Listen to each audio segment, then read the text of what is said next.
Have a nice day, Ma'am, sir.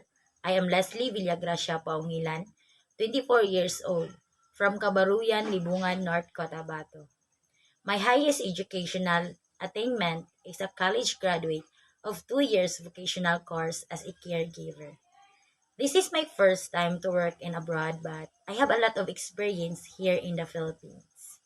My first experience was a house helper for 2 years and a caregiver for almost 2 years. My first patient was a amputated, but he is okay now.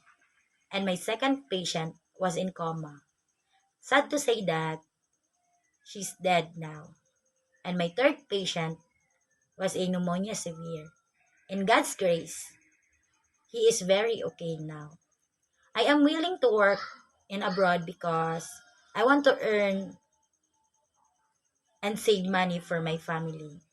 I want to fulfill our big dreams that someday we can buy our own land and build our own house. And also, I want to provide their needs. I hope you choose me to be your house helper as soon as possible. I promise that I will do my duties and responsibilities with all my heart. Thank you and God bless.